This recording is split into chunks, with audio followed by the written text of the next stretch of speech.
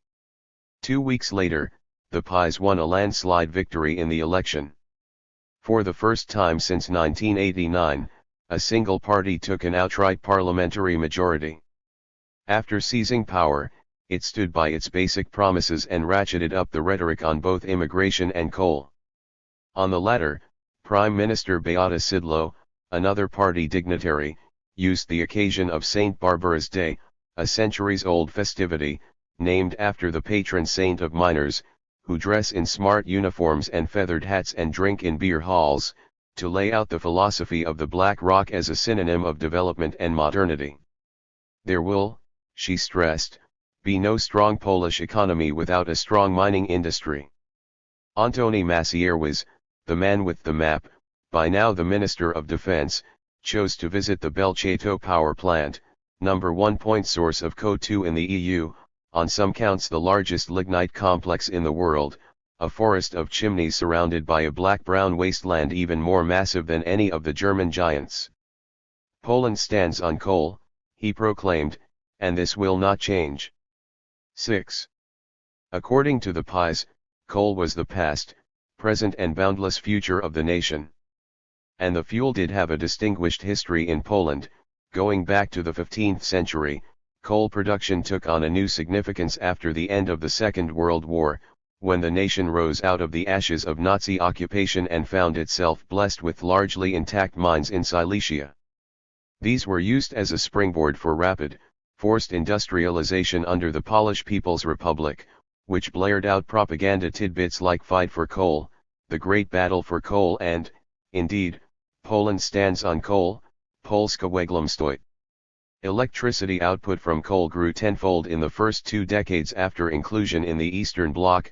By the 1970s, more than 500 mines were in operation and Poland one of the world's main exporters of hard coal, mostly to other parts of the bloc, making the fuel the backbone not only of the country's energy system but of its economic development and stability as such. Here was our black gold, the regime blazed, proof of Poland's ability to sustain itself and vault into a future of prosperity. 7. After the collapse of the Eastern Bloc, the coal industry went through a chaotic process of privatization and restructuring of uncompetitive mines. Several hundreds of thousands of jobs were bled out. Yet by the time of the 2015 election, Poland still derived 84% of its electricity from coal, rendering the nation a place in the EU as the second largest emitter of CO2 from power generation. During its time in government, the civic platform tried to maintain a delicate balance of staying open to the EU and defending domestic coal. In 2009, it enshrined a long future for the fuel in a plan for the period up to 2030, singling it out as a major factor stabilizing Poland's energy security. But for the PiS, this was far from enough. Just as the civic platform had betrayed the nation by signing up to receive a couple of thousand refugees, so it had sold out the black gold by failing to invest properly in its future and by overseeing the closure of mines in traitorous deference to the EU. 8. The PiS revived the status of the rock in the national imaginary and italicized coal nationalism, fusing nation and fuel into one ethno-material body, by which Poland would rise like a phoenix once again, this time not from Nazi occupation, but from the dismal period of liberal, EU-friendly decomposition. 9.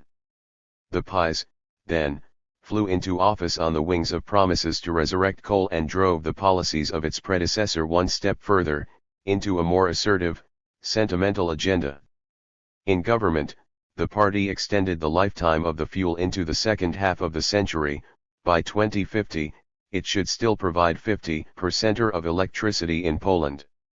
Coal also formed the basis of an electromobility development plan, according to which urban pollution would be combated by means of electrical cars, fueled by Ostroleka and Belchato and other such facilities. The PiS embraced the vision of clean coal, the ultimate oxymoron of capitalist climate governance, and advanced Poland as a global leader in the field, equipped with research hubs and engineering programs for washing coal to a shiny green tin. On the ground, however, all that glittered in black was not gold. In the years after the 2015 election, disappointment spread among the mining communities that voted for the PiS. In office, the party froze the so-called 14th wage, a bonus of a month's extra payment to miners, and cancelled the right of retirees to receive an annual coal allowance of 8 tons a year, perks that were part of the traditional contract between the state and the mining workers. The PiS had promised no further mine closures, yet 7 were closed under its leadership. Miners were often glum about their industry, in spite of all the PiS oratory. For them, Poland wobbled rather than stood on coal. 11. Expansion was held back by local opposition, open-cast mines swallowed land, pits made it subside, both exacerbated already unbearable pollution, and what investors would describe as regulatory uncertainties. 12. But the intentions of the PiS ideologists were not in doubt. The observation of these intentions was also pursued. The PiS cracked down hard on renewable energy. After joining the EU in 2004, seeking to comply with the directives from Brussels, Poland expanded its wind portfolio at a rapid clip, until in 2015 the installed capacity ranked as the world's 12th largest. The curve rose steadily up to that year, and then it completely flatlined. Soon after winning the election, the PiS banned construction of turbines close to dwellings, slapped fresh taxes on investors, capped the allowed capacity and imposed a range of other bureaucratic hurdles for anyone who wished to build mills. 13. Overnight, wind farms were pushed into the red. As for mosques, the PiS came too late to prevent the first such purpose-built edifice in Warsaw from opening in 2015, but a local party branch succeeded in stopping the construction of a proposed Ahmadiyya mosque 2 years earlier, its petition citing incongruity with the local architecture as well as the potential for unwanted and hitherto unknown social problems in the locality. 14. Unsurprisingly, these preferences were coupled with a certain view of the climate problem. In the fall of 2016, Acting Minister of the Environment Jan Žižko claimed that there is no scientific consensus on the topic and that it is not known if the rise in temperatures is related to carbon dioxide emissions, while being perfectly sure that CO2 released from Poland is a gas of life for living ecosystems, enabling them to become better and better. 15. The PiS did not, however, bear any grudges against Paris. Instead it posed as a proud compliant. In the wake of 21 Colombian pesos, Prime Minister Beata Szydło proudly declared that Poland is working very actively to ensure that the climate on our planet becomes even better, leading OKO.press, a source of independent journalism and critical commentary on the regime, to wryly note that either Poland's ambitions were far greater than any other country's, not to save but to improve the Earth's climate, or the Prime Minister did not know what she was talking about. 16. But there was a logic to Szydlo's flipping of carbon vitalism into fidelity to Paris. The PiS government pushed the demand that forest management, allowing trees to capture carbon, should be counted as a form of emissions reduction. It greeted Paris as a green light for this tactic. The laissez-faire principles of the accord permitted Poland to claim standing forests as a form of mitigation, while having to do nothing about coal. 17 at 22 Colombian pesos in 2016, Zizko pleaded for forest carbon farms as the solution, in no disharmony with the mining and burning of the black gold. There was a double irony here, since Zizko, a professor of ecology, a forester by trade, was the same minister who allowed logging in Białowieża, Europe's last primeval forest of some size, and gave official permission to individuals to cut as many trees as they liked on private property, paving the way for a severe thinning out of Poland's forests. Man has not only the right, but the duty to use natural resources. Zizko justified the latter reform, citing God's exhortation to subdue the earth in the book of Genesis 18 on this logic. 1. Poland will burn coal, 2. Poland will cut trees, and 3. Poland will make up for its release of carbon by absorbing carbon in its forests, perhaps nourished by the gas of life, in a virtuous cycle that will save the day. The PiS government thereby set a new record in the old game of diversity of tactics, blending denialism and capitalist climate governance in a pro-Paris, pro-coal, pro-forest management, pro-deforestation synthesis. The upshot: zero carbon by 2050? We simply reject it? 19. The odd synthesis was on full display when the PiS government hosted its very own 24 Colombian pesos in 2018, symbolically located in Katowice, capital of the coal region in Upper Silesia, and the Clean Coal Project 20. In the months leading up to the summit, the PiS resolved to protect coal interests by heavily curtailing citizen access to the venue.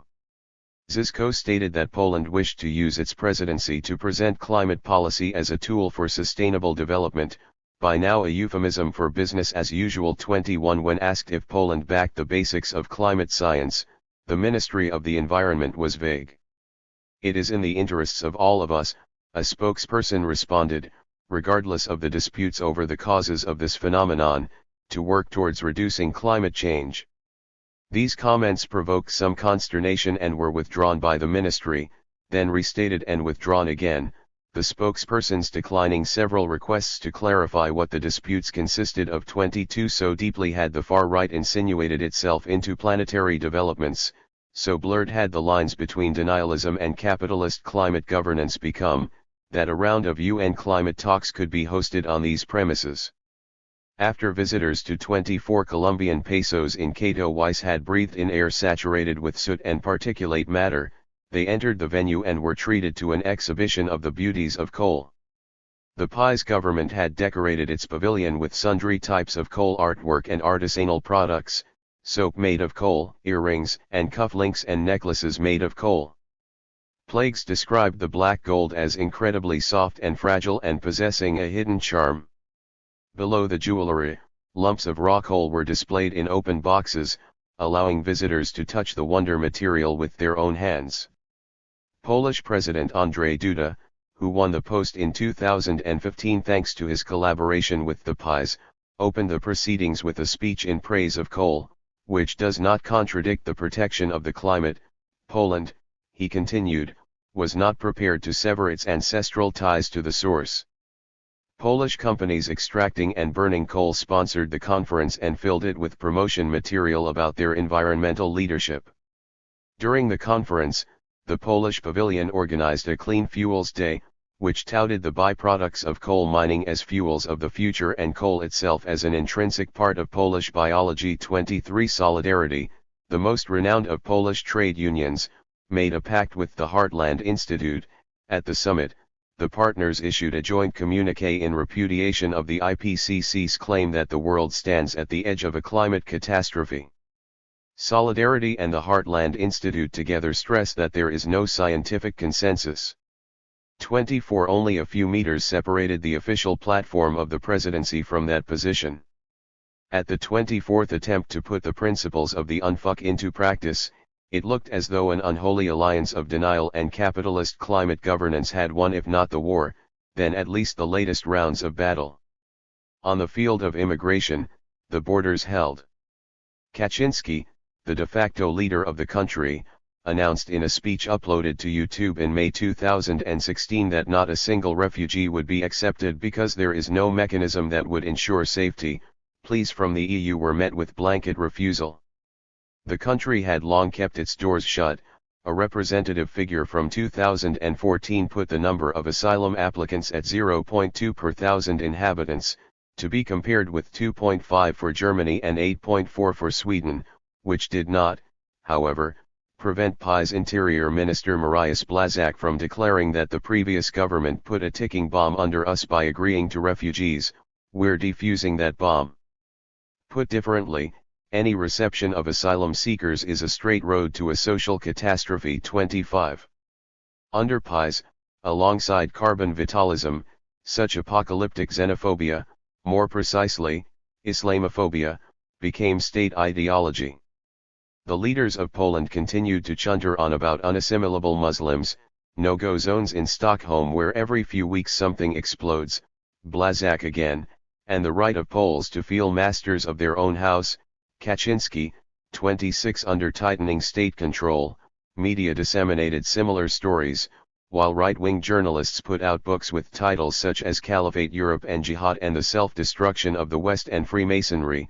Islam, refugees, are we heading for a great apocalypse? 27. Popular online conversations spilled over with tales about Muslims raping their way through Europe and conquering the continent through the incredible fecundity of their uteruses. Arch-conservative bishops, anchors of the PiS regime, dispatched news from Islamist Europe and sermonized on these wild people, euphemistically called refugees who could not be trained to respect anything of value. In the winter of 2016, weekly magazine WCSI, the network, ran a cover with a blonde woman, loosely dressed in the EU flag, violently groped by dark-skinned, hairy arms under the headline "The Islamic Rape of Europe." 28. If early 21st century Poland had plenty of coal left in the ground, however, it had virtually no Muslims. This was the great puzzle of Polish Islamophobia.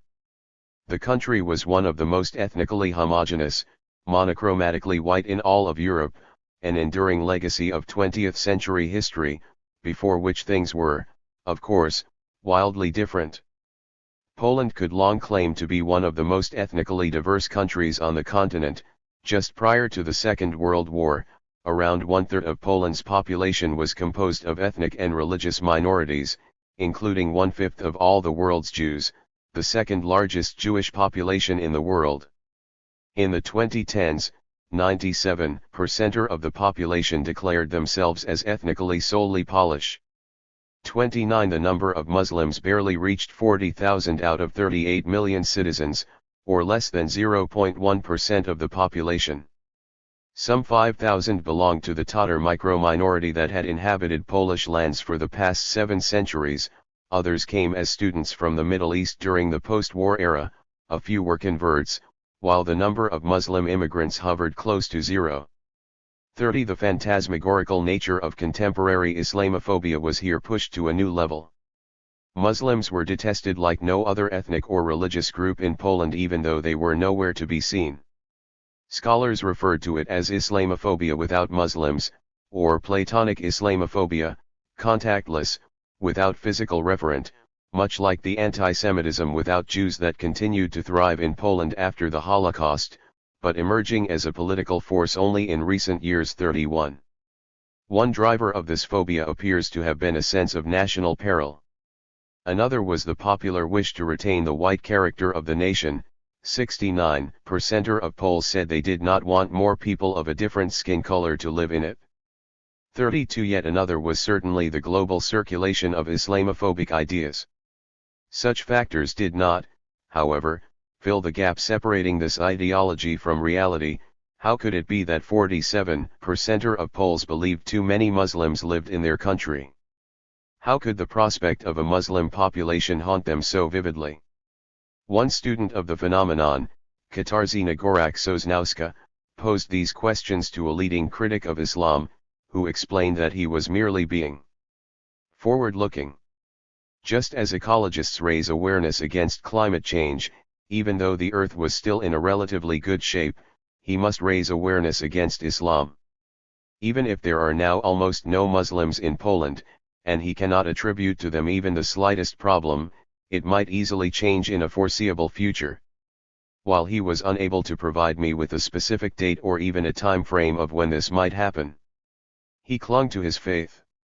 33 of a similar hypothetical nature were the civic patrols that entered nightclubs and discos in Warsaw, Poznan, and Krakow in January 2014, before the so-called refugee crisis, to chase the mirage of Muslim rapists coming for our women. In the space of one evening, in hundreds of places across the country, incidents occur involving the seduction of our female compatriots, the Polish Defense League wrote on its website.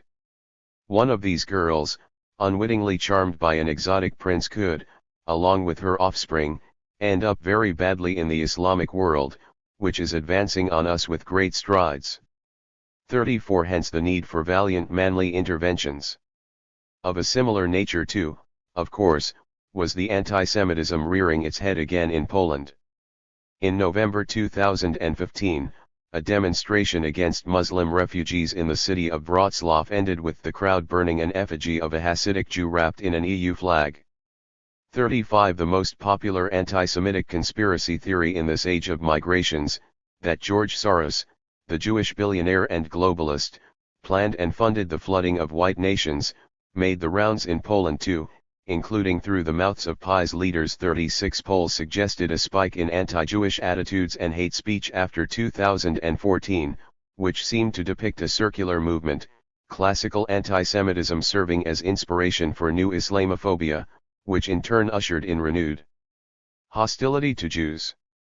The more people are anti-Muslim, the more they're anti-Semitic, in the words of one specialist at the University of Warsaw. 37 Or, once the fantasies have begun to run amok, there's no reality to hem them in. Now marry this to coal nationalism, as the PiS did. It interpellated its subjects as members of a nation standing on coal and in need of protection against Muslims and assorted others.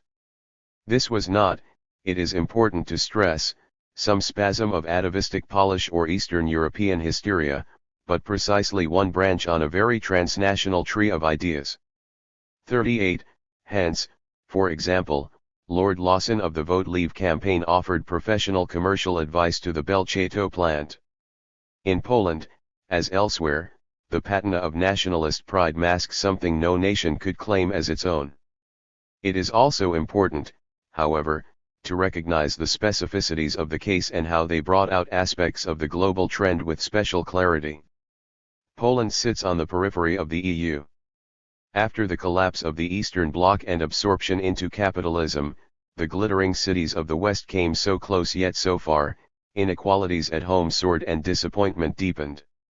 39 Eventually the EU came to be seen as the latest foreign colonizer, after Prussia, Austria-Hungary, Russia, Germany, bent on devouring the nation. That perception was not necessarily ill-informed. Foreign capital did penetrate Poland and seize its means of production to an extent unknown on the western side of the continent. 40. Much of that foreign capital was German, and much of the resentment the PiS voiced was directed against that particular core country. Immigration and renewable energy were both associated with Germany and converted into symbols of its dominance, elements foreign to the once again victimized nation of Poland.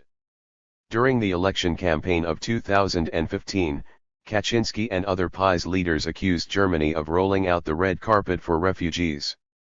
Fairy tales about the mayhem of Muslim immigration partly transposed Islam from the east to the west in the imaginary political geography. The phantom Muslim came to stand in for the resented West, the quest for autonomy projected against that invisible enemy, but much of this Islamophobia was, of course, imported straight from Western sources. 41 Mixing of the races is what the Westerners who try to rule us do. Now they want us to copy their model. but we do things differently, tend to our own and that which is ours, and nothing is ours more than our black gold, something the West is also bent on stealing from us. 42 Pies coal nationalism blossomed in conjunction with anxieties over the survival of a nation known, since the occupation, as Catholic and white. These anxieties were heightened by the unequal relation to Western Europe, which provoked a felt need to overprove that whiteness. In fact, in an inversion of the logic, and as an attempt to reclaim superiority in the endless seesawing battle with a national inferiority complex, the Pies increasingly presented Poland as the true Europe, the untainted, well-preserved heart of Christian and white civilization, thanks precisely to the refusal of the corrupted West's new ways. Moreover, this nation was the Christ of Europe, an idea consecrated when the Pies formally crowned Jesus Christ King of Poland in November 2016. 43. Leaders of the party had a penchant for seeing this big picture, in their own way. In 2016, Foreign Minister Witold Waszczykowski summed up the Pies Weltanschauung for the German tabloid Bild. The previous government implemented a left-wing concept, as if the world had to move using a Marxist model in only one direction, towards a mixture of cultures and races, a world of cyclists and vegetarians, who rely solely on renewable energy sources and combat all forms of religion. This has nothing in common with traditional Polish values. This is against what most Poles have at heart: tradition, historical consciousness, love of the country, faith in God and a normal family life run by a man and a woman. 44. On the eve of 24 Colombian pesos in Katowice, President Duda retweeted a similarly synoptic article about CO2 emissions in Europe. He wrote that it was very good, worth reading, I recommend it. The article spoke about CO2 as a friendly gas. It condemned the criticism Poland had received for its reliance on coal as nothing but anti-Polish assaults from Europe. Immigrants were future soldiers of jihad and wind power, an economic cudgel Germany used to beat other nations. 45 Europe with its jihadi soldiers knocking around Poland for releasing the gas of life. After a few hours, the president of the country hosting 24 Colombian pesos deleted the tweet. He then posted a new one saying that he had not read the article to the end. A spokesman for the presidential office did, however, stand by the view that CO2 is a gas of life and offered a lecture on photosynthesis, leading OKO.press to sardonically observe that one could just as well tell someone who is about to be drowned in a flood that they need water to live. 46. These were not the views of some mavericks shouting in the streets. The Poland of the Pies acted as the main drag on climate policies in the EU, slowing down and hollowing out any ambitions for cutting emissions. When the Union wrangled over 2050 as the target year for climate neutrality, it insisted on the utterly non-committal 2070 for itself. 47 accounting for upwards of 10% of the Union's emissions, more than France, more than Spain, second only to Germany, Poland had the capacity to scuttle any continental decarbonization. 48 It would be only a slight exaggeration to say that its far-right held European climate politics hostage. But then again, it was not alone. Norway stands on oil. Apart from a shared history of Nazi occupation, Poland and Norway would not normally be considered mirror images of each other in early 21st century Europe. Yet they also had two other characteristics in common: an economy built around fossil fuels, the extraction of which came to be placed in the hands of the far right. Norway was, by then, the largest European producer of oil and gas. The bulk of the products extracted from its continental shelf were exported, accounting for nearly half of the national exports in value, a fifth of GDP and as much of government revenue, the lifeblood of the social formation. 49 As of 2016, this was the 14th producer of oil in the world and the 7th of gas. Luckily for it, CO2 emissions were officially attributed to the nations where the burning, not the digging up, of fossil fuels took place. If the latter were the accepted metric, Norway, with its 5 million inhabitants, would have been the outright leader for per capita emissions, some 30 times above the global average. 50 The fossil treasures were under the control of the Ministry of Petroleum and Energy. Between 2013 and 2020, all four leaders of that ministry came from the FRP, the far-right party led by Siv Jensen, who 5 years before entering government revealed that she banked on climate skepticism as a voter magnet no less powerful than hostility to immigration. Starting off in the 1970s as a rambunctious anti-tax party, the FRP picked up the master frame from France in the late 1980s and turned its ire towards the immigrants who hung like leeches on the people's resources.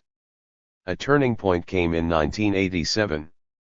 Timed to the upcoming local and regional elections, the leader and doyen of the FRP, Carl I. Hagen, informed the Norwegian people that he had received a private letter from a certain Mustafa. It read, "Allah is Allah, and Muhammad is his prophet. You are fighting in vain, Mr. Hagen. Islam, the only true faith, will conquer Norway too.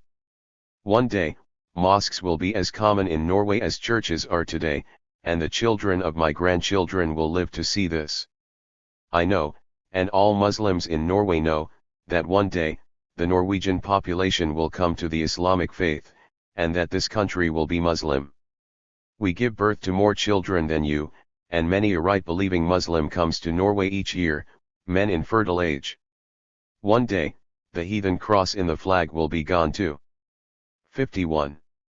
It is worthy of note that the Front National in the early 1980s had circulated a letter, this one addressed to a certain Mustafa, describing how the Muslims were on the way to becoming lords and masters of Paris. That document set the stage for the electoral breakthrough of the Front in a municipal election in 1983. Hagen appears to have copied the ruse almost verbatim. Like the original Mustafa letter, it was entirely fake, and it did for the FRP exactly what it had done for the Front, handed the party a subnational election victory and thrust it into the center of political attention. 52. From that moment, immigration was constantly on party leaders' lips. Putting our people first, the FRP now shifted towards an appreciation of some aspects of the welfare state, notably services to the elderly, that it had previously, in its ultra-neoliberal incarnation, sought to tear down. But it still wanted taxes heavily cut or abolished. It also wanted to cover the rugged country with roads and tunnels and bridges, paid for by the state, without tolls.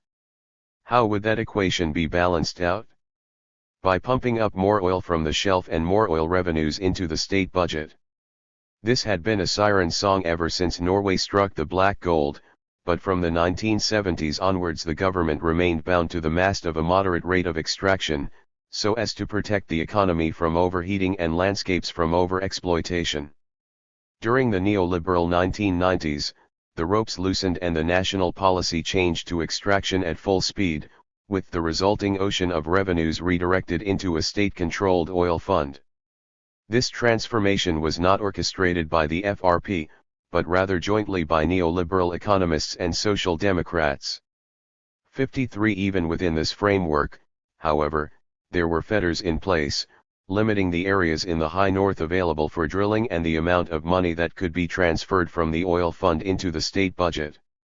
In the national conversation on how to handle the riches, the FRP occupied a maximalist niche, pump up as much oil as absolutely possible and siphon even more revenues into the state budget. Why not enjoy our fruits to the full? In the 1990s, petroleum populism became a mainstay of FRP politics. 54. 2 decades later, the FRP had earned the nickname the Oil Party. 55. Around the turn of the millennium, few countries had such a schizophrenic self-image as Norway. Traditionally identifying as the sons and daughters of the fjords and huts, picturing themselves close to nature by birth, hiking and skiing and being in their element in the open air, idolizing Gro Harlem Brundtland, the mother of sustainable development, and Arneas, the father of deep ecology, the Norwegians had few equals in the production of oil and gas. 56. How could they hold the two faces together? How could a country proud of having established the world's first separate Ministry of the Environment in 1972 cope with being one its most efficient oil and gas stations? The ideological solution was no less schizoid: we Norwegians are uniquely capable of producing more oil and gas and saving the planet at the same time. This ambidexterity was developed over the 1990s by an ideological state apparatus, here truly centered on the state, consisting of the Ministry of Finance, state-owned oil company Statoil, the Social Democratic and Conservative parties and a cohort of paid journalists, working in concert to inculcate in Norway trust in its fossil fuels. 57. Much the most habitually used argument was that Norwegian oil and gas, just like Polish coal in Poland, are exceptionally clean. They were said to be extracted with less CO2 than anywhere else. Mimicking the logic of "I am no racist, but..." The CEO of Statoil in 2012 admitted that climate change is one of the most serious issues we face. But at the same time, Norwegian oil and gas production is the most climate-friendly oil production in the world, that is, with the least CO2 emissions per barrel, on which logic reducing Norwegian oil and gas production would be a particularly bad climate action, as it will be replaced by less CO2-friendly SIC production abroad. 58. Not only was the statement false on its own terms, Saudi Arabia gave off less CO2 per barrel, but it blanked out the fact that 95 to 98% of emissions from oil and gas happen when they burn, not when they are dug up, and the Norwegian variants burn no less fiercely than others. 59. Equally sanctimonious was the argument that Norway performed an act of altruism through its exports. Increased access to Norwegian energy in developing countries will contribute to improved living conditions and pull millions of people out of poverty, claimed a fact book from the Ministry of Petroleum and Energy in 2011. In reality, though, 99.9% of the exported oil and gas ended up in other OECD countries. 60. In line with the same savior complex, Norway became the largest contributor to REDD+, paying for the preservation of forests in developing countries, the Amazon, not the least, and a veteran champion of other flexible mechanisms. 61. In short, Norway aimed to be top of the heap in capitalist climate governance. Never far below this veneer of good intentions was another kind of self-congratulation: we Norwegians have become so wonderfully rich thanks to this and no other source. One well-spun story said that old rural Norway was a dreary place before the discovery of oil. The Norwegians rose from the doldrums of fisherfolk and farmers to the pinnacle of global affluence, or, as one Centre Party politician put it in 2018, until we discovered oil and gas in 1969, wealth was nothing we had to any large extent. We are heirs to what was found in the inlets and on the mountainsides. A willful nation, you can say. 62. In the same year, NRK, the Norwegian Broadcasting Corporation, produced the most expensive TV drama in its history, called Lykkeland, or Happy Nation. It offered a panorama of Norway, and the city of Stavanger in particular, as poor and backward before the windfall. The Employers Association Norwegian Oil and Gas seized the opportunity to launch a PR campaign under the hashtag #Lykkeland, suggesting that nothing but oil and gas was responsible for everything from the high number of doctors, nurses and midwives to reduced infant mortality, generous maternity leave and kindergartens.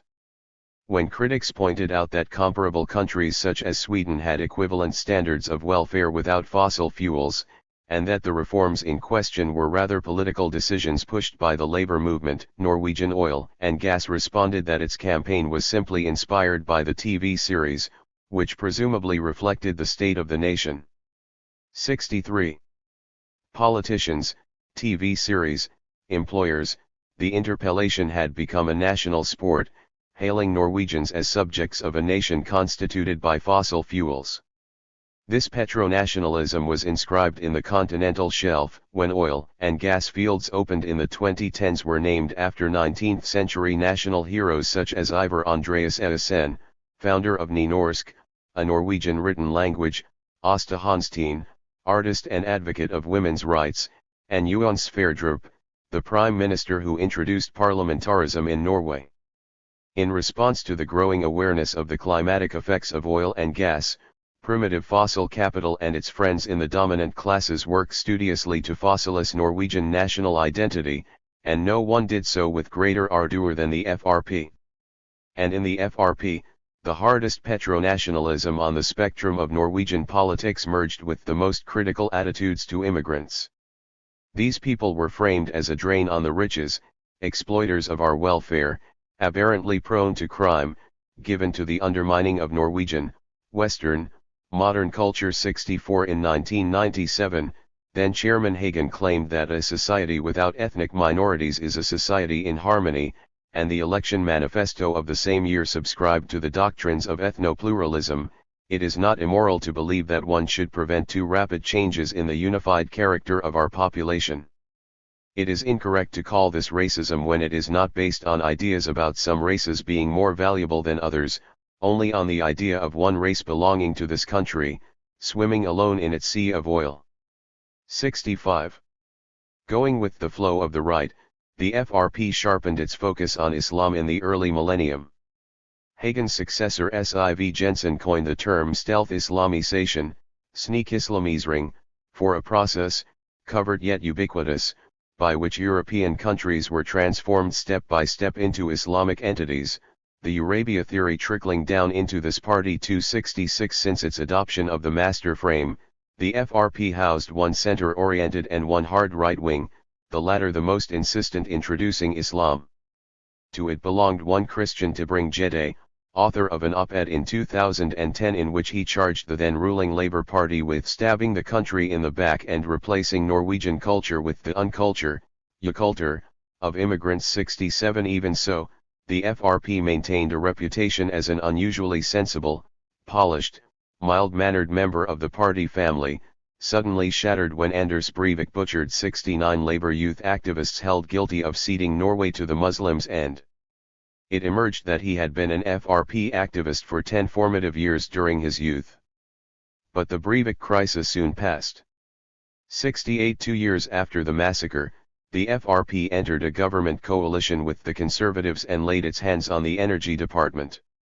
Its denial had been confirmed all the way up to this threshold, but the party now swallowed the government's intention to pursue a proactive climate policy, the typical assortment of trading and technology, and henceforth officially accepted that climate change might, at least partly, be caused by humans who burn fossil fuels. 69 And dig them up? Certainly not.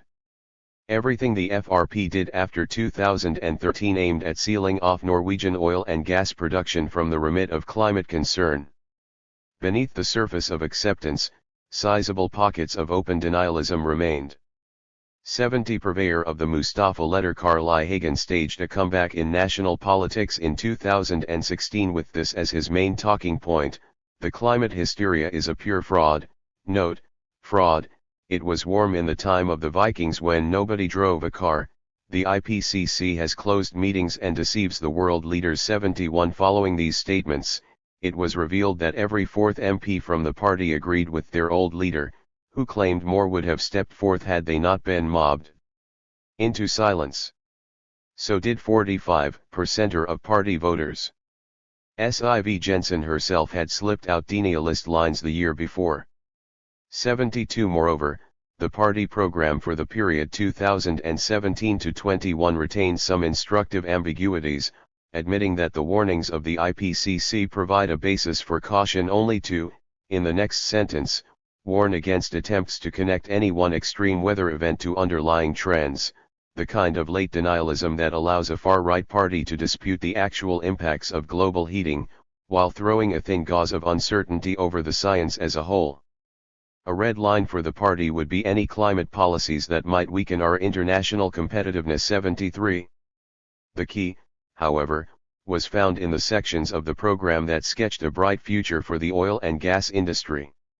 It behoves the state to ensure continued value production, profitability, and competitiveness, even more so since Norwegian oil and gas output peaked in 2004. With the rest of the oil located further from the coast, in smaller volumes, deeper into the seabed, the state must guarantee full support and lift taxes. Only thus can continued exploration become more profitable, so that we may increase the lifetime on the fields and get the highest possible oil recovery rate. The program also took a clear stance on the most intensely disputed question of Norwegian fossil fuel politics since the turn of the millennium: a possible expansion into the relatively pristine waters in the far north, off the islands of Lofoten, Vesterålen, and Senja, abbreviated LOVESE, which also happen to be the spawning grounds for the largest cod stock in the world, as well as areas in the even more remote Barents Sea and Jan Mayen. The FRP wanted to send in the rigs and drills as soon as possible 74 or, as the leader of the parliamentary group put it to the party congress in 2017, we will pump up every last remaining drop. 75. It bears repeating that this was the party that now exercised direct control over the largest oil and gas reserves in Europe. All the four energy ministers appointed after 2013, Tord Lien, Terje Sovens, Kjell-Børge Freiberg, Sylvie Listhaug, strove to reverse the post-peak drop in output and speed up accumulation in the sector. They were flanked by Siv Jensen as finance minister, their own leader heading the second ministry with the power to shape petroleum policy, a placement that betrayed the priorities of the oil party. It couldn't be in a better position to open the subsea coffers. Lien started off by declaring that the entire resource base will be exploited, as far as it is profitable. 76 On November 3, 2016, the government threw a party for 400 distinguished guests, including the King and the first CEO of Statoil, to celebrate the next chapter of the Norwegian oil adventure, and Lien was in a splendid mood. For the first time in 20 years, we offer new acreage for exploration, in the southeastern zone of the Barents Sea. 77 The very next day, the Ministry of Climate and Environment threw its own party to celebrate the ratification of the Paris Agreement. Prime Minister Erna Solberg, manager-in-chief of the Schizophrenia, attended both events. 78 She would argue that climate change is a matter of life and death and the greatest challenge of our time, and that profitability will determine whether we will develop oil and gas in the future. 79 As the undivided representative of the dominant classes, she was happy to leave the actual management of those fuels to the party with the strongest track record of anti-climate politics. Her second minister, Sovens, called the idea of closing the oil spigots a utopia. 80 He got into trouble in 2017 when posting an anti-Muslim video from the organization Britain First, whose name the murderer of Joe Cox shouted. He was better known, however, for having raped a 16-year-old FRP activist. 81 Critics dubbed Sovens the lobby minister for his cozy relations to Norwegian oil and gas, which, upon his resignation, expressed its gratitude for great cooperation and a steady course in petroleum policy. 82 The next relay runner, Freiberg, made a new dash for opening LOVESE. The question remains unsettled as of this writing, after having dismissed critics of the move as climate romantics. 83 As in Poland, there were obstacles to such expansion, including local opposition, but the aims of the far right were crystal clear. More reasons to party appeared.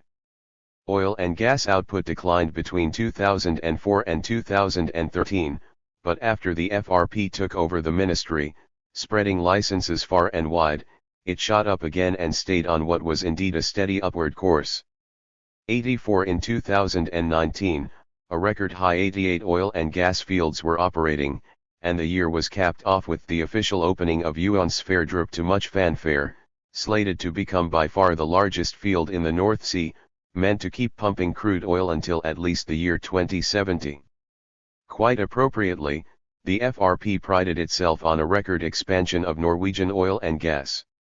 85 Primitive fossil capital of all sizes and provenances was invited to the banquet, with investment reported to be pouring in, profits high even when oil prices were low. 86 The output record from the previous peak was expected to be beaten in 2024. 87. Meanwhile the FRP learned to sing the tunes of Norwegian officialdom.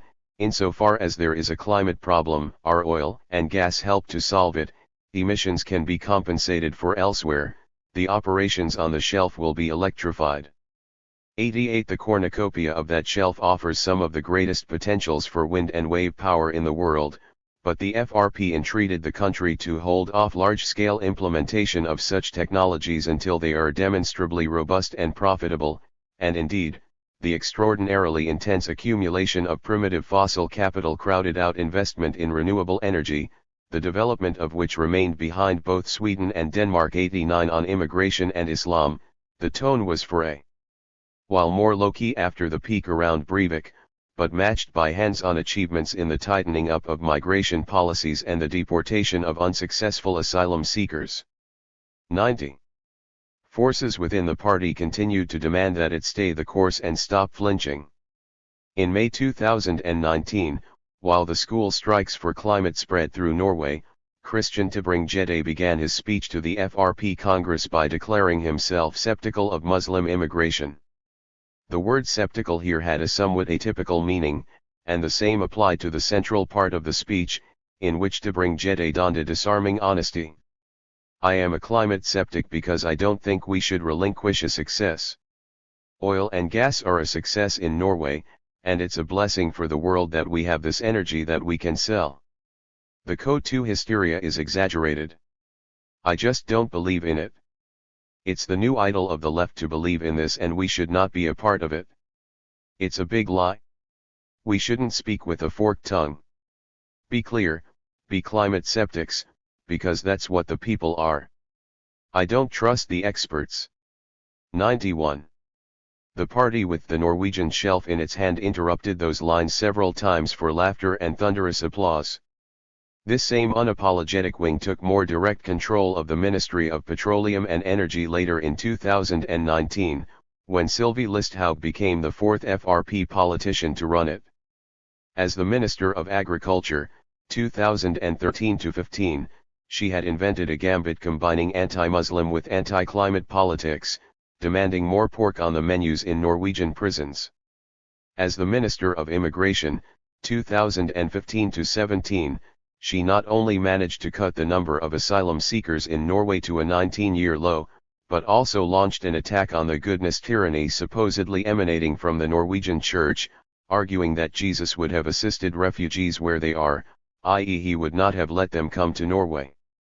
As Minister of Justice, in 2018 she claimed that the Labour Party cares more about the rights of terrorists than national security, which, Breivik not yet entirely forgotten, caused a furore and sent her stock soaring further with the far-right. 92 What of the climate? 8 years before her appointment as oil minister, Listhaug was interviewed while filling up the gas in her Ford Expedition mega SUV and explaining that CO2 emissions had no proven negative effects, the bad talk about them merely an excuse to introduce more taxes. 93 At the press conference where her appointment was announced, Prime Minister Solberg vouched for her as a safe non-denier. Minutes later, when Listhaug herself met the media, she contended that climate change is partly caused by human action. Asked how large that part was, she responded that this is not interesting to discuss. 94 Capitalist climate governance Norwegian style appeared to have come full circle. Climate delayers, Alexandria Ocasio-Cortez tweeted in February 2019, aren't much better than climate deniers. With either one, if they get their way, we're toast. 95 She could hardly have found a stronger case than Norway. Here the centrally positioned ISA was not denialist by tradition, but rather fine-tuned the message that even in this warming world, Norway is so great that it can delay the one needed policy, capping and stopping fossil fuel production. But the delayers, a category roughly consonant with capitalist climate governance, not only pursued the same policy that denial inspired. They and the deniers became conjoined twins, two halves of a nationalist body.